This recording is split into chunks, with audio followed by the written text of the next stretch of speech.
menelusuri jejak Papua yang sekarang berada dalam wilayah Bogor, Riis dalam The Gascedenis Panbuitenjor tahun 1887 Masehi mencatat bahwa saat Johannes Kompuis, Gubernur Jenderal VOC, berkuasa di Batavia tahun 1684 sampai 1691, memerintahkan Raden Tanuwijaya, seorang menak Sumedang, menggantikan Letnan Pangirang agar membentuk pasukan pekerja untuk membuka hutan bekas Pajajaran, sampai akhirnya terwujud kampung baru yang kemudian menjadi tempat lahirnya Kabupaten Bogor. Raden Tanuwijaya dalam catatan VOC disebut Luitenant der Japanen, artinya letnan orang-orang Jawa dan merupakan letnan senior. Awalnya, ia mendirikan kampung baru di Cipinang, Jatinegara sekarang. Lalu, Tanuwijaya dan rombongannya pindah membuka pemukiman baru di Parung Angsana, Bogor. Raden Tanuwijaya pula yang mengambil inisiatif membuat garis batas antara daerah pemukiman orang-orang Banten dengan orang-orang Kumpeni ketika rakyat Pangeran Purbaya mulai membangun pemukiman pada daerah aliran Cikeas. Sementara daerah aliran Ciliwung antara Kedung Badak sampai Muara Beres telah ditempati orang-orang Mataram yang tidak mau kembali ke daerah asalnya setelah tercapainya persetujuan antara Mataram dengan VOC tahun 1677 Masehi. Sebagian dari mereka adalah pelarian pasukan Bahu Rekso. Sebagian lagi kelompok resmi yang dikirimkan Sunan Amangkurat ke-1 tahun 1661 ke Muara Beres sebagai basis pasukan Rakit Mataram ketika mengepung Benteng Batavia. Laporan hasil penelitian jejak Ciliwung oleh Scipio dan Tanuwijaya tercatat tanggal 1 September 1687. Keberadaan Sungai Ciliwung memiliki arti penting bagi warga bagian hulu yakni Bogor, juga kawasan hilir DKI Jakarta. Jejak keberadaannya telah diakui sebagai benteng alam sejak zaman Kerajaan Pajajaran.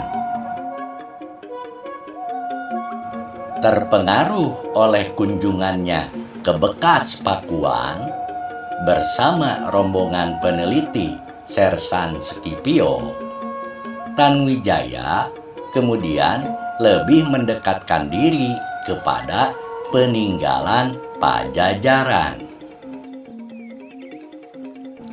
Anggit Saranta, aktivis komunitas peduli Ciliwung, menyatakan Ciliwung di Bogor sejatinya kental nilai historis, magis, dan dihormati para pendahulu sebagai salah satu dari 4 benteng alam Kerajaan Pajajaran. Hal ini sesuai dengan yang ditulis sejarawan Bogor, Saleh Dana Sasmita bahwa pada saat Pajajaran tahun 1482 sampai 1578 Masehi masih berdiri sebagai kerajaan Hindu-Buddha terakhir di Pulau Jawa, Kesultanan Banten memerlukan waktu 40 tahun lebih untuk bisa masuk ke ibu kota Pakuan Pajajaran.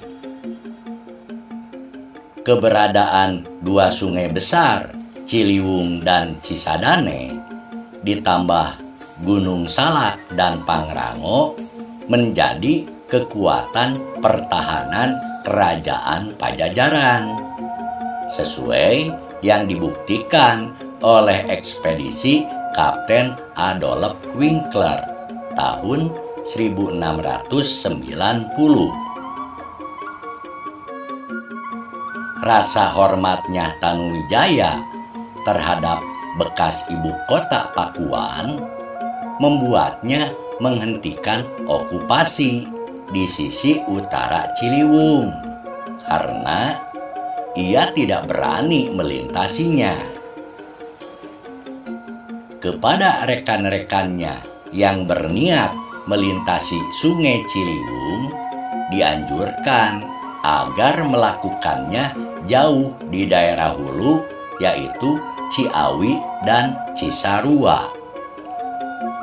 Selanjutnya, Tanuwijaya mendirikan sebuah perkampungan di sisi utara Ciliwung yang dalam paparan sejarah Bogor dikenal sebagai Kampung Baru, yang menjadi cikal bakal terbentuknya Bogor. Karena telah berhasil membuka Kampung Baru, maka Letnan Tanuwijaya oleh Gubernur Jenderal VOC dinobatkan menjadi Wedana Kampung Baru yang membawahi kampung-kampung yang telah didirikan bersama pasukannya secara terpencar, yaitu meliputi Kampung Parakan Panjang, Parung Kujang, Panaragan, Bantarjati, Sempur, Baranang Siang, Parung Banteng, dan Cimahpar. Lalu 9 distrik yang terdiri dari Cisarua, Pondok Gede, Ciawi, Ciomas, Cijeruk, Sindang Barang, Balubur, Darmaga, dan Kampung Baru digabungkan menjadi satu pemerintahan Kademangan Kampung Baru. Gabungan 9 distrik inilah yang dahulu disebut Regenskap Kampung Baru atau Regenskap Buitenjol. Atas dasar itulah kedua sungai Cisadane dan Ciliwung dalam lambang Kabupaten Bogor masing-masing digambarkan dengan 9 baris gelombang. Ada benarnya apa yang dikemukakan oleh Ries bahwa Kampung Baru adalah Debakermat atau tempat kelahiran Kabupaten Bogor. Daerah Kampung Baru kaya dengan tanaman kopi yang umumnya ditanam di ladang-ladang yang tak jauh dari Ciliwung dan anak alirannya. Saat Belanda memerintahkan VOC mengincar komoditi kopi sebagai penyelamat keuangan negara pasca jatuhnya harga gula pasaran dunia tahun 1720,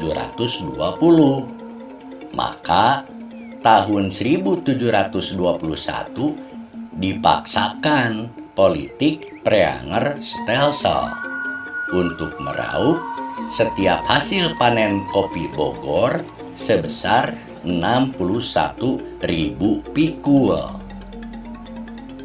Lalu pada tahun 1745, Bupati Demang Wartawangsa berupaya meningkatkan kualitas lahan pertanian dengan menggali terusan Ciliwung dari Katulampa ke Cimahpar sampai Nangewer.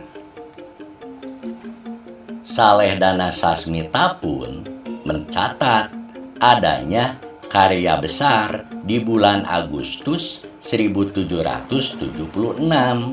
yang berhasil mempertemukan alur Cisadane dengan Ciliwung, yaitu dengan menggali terusan dan memotong alur Cipakan Cilan, kemudian berbelok dan meneruskan aliran hingga daerah Warung Jambu. Sebelum airnya tumpah ke Ciliwung, aliran dari Cisadane itu dibelah menjadi dua, dan sebagian airnya dibelokkan ke arah Cipakan Cilan lewat kanal yang panjang. Maka berbaurlah air dari tiga sungai, Ciliwung, Cipakan Cilan, Cisadane, yang dimanfaatkan untuk pengairan sawah di daerah sekitar Kedung Badak. Saluran buatan ini kemudian dipecah dua dengan kanal Cidepit yang airnya mengalir kembali ke Cisadane. Menurut Gunawan Yusuf, dalam sejarah Cianjur bagian kelima, pembukaan kampung baru bekas kawasan hutan Pajajaran menjadi Bogor itu tidak terlepas dengan kisah Kimas Tanu dan perjuangan Laskar Haji Prawatasari yang telah melakukan persekongkolan rahasia untuk melakukan pemberontakan terhadap VOC yang telah menindas rakyat dengan menetapkan pajak setoran paksa belerang dari Gunung Gede, lalu pajak buah kopi dan teh, serta hasil pertanian lainnya oleh Bupati Cianjur Cakrayuda atas perintah kompeni. Maka Laskar Haji Prawatasari memberontak secara gerilya, mulai daerah Jampang, Cianjur, Bogor, yang selanjutnya meluas ke seluruh Priangan Timur, lalu Cirebon dan Banyumas antara tahun 1703 sampai 1707. Raden Prawatasari mampu menghimpun kekuatan sampai 3.000 orang pasukan, yang merupakan suatu jumlah yang besar, mengingat jumlah penduduk waktu itu satu kabupaten hanya sekitar 1.000 keluarga. Kerusuhan itu mulai timbul di bulan Maret tahun 1703 sehingga membuat jengkel pihak VOC. Maka dikirimlah 2.000 tentara dari Batavia dipimpin Sersan Peter Scipio yang bergerak ke Jampang Manggung. Namun sesampainya di sana, mereka tidak mendapatkan perlawanan yang berarti karena Laskar Haji Prawatasari seolah menghilang. Bahkan Haji Prawatasari pun dikabarkan telah terbunuh. Akhirnya pasukan Peter Scipio terpaksa hanya menangkap 1.354 orang rakyat jelata, dibawa jalan kaki ke Batavia untuk dijadikan budak belian kerja paksa. Namun, karena sepanjang perjalanan disiksa dan tidak diberi makan minum, maka rakyat Jampang Manggung itu hanya tersisa sampai ke Batavia sebanyak 582 orang saja. Karena di samping yang meninggal, tidak sedikit yang dapat melarikan diri juga. Secara mengejutkan, di awal tahun 1704 Masehi, ada serangan tiba-tiba dari 3.000 laskar Haji Prawatasari yang mengepung markas besar POC di Balai Kota Sumedang, sampai pasukan dan markas POC pun hancur dibakar. Sehingga Gubernur Jenderal di Batavia segera melakukan perburuan lagi oleh pasukan Sersan Peter Scipio bersama pasukan Letnan Dimas Tanuwijaya. Namun, pasukan Haji Prawatasari pun tidak ditemukan. Bahkan, sekembalinya dari Sumedang, pasukan Haji Prawatasari pun terus bertambah sehingga di bulan Agustus 1705 mencapai jumlah 9.000 orang. Ternyata keberhasilan pasukan Haji Prawatasari mengalahkan pasukan POC Belanda ini tidak terlepas dari trik-trik intelijen, karena adanya informan di dalam tubuh POC yang ternyata adalah Letnan Wedana Tanuwijaya sendiri. Rupanya kedekatan batin Tanuwijaya dengan Pajajaran telah melonggarkan ketaatannya terhadap Kumpeni. Ia merasakan bagaimana tidak masuk akalnya seorang letnan seperti dirinya harus tunduk kepada seorang sersan seperti Scipio, padahal ia sendiri menjadi atasan sersan pribumi.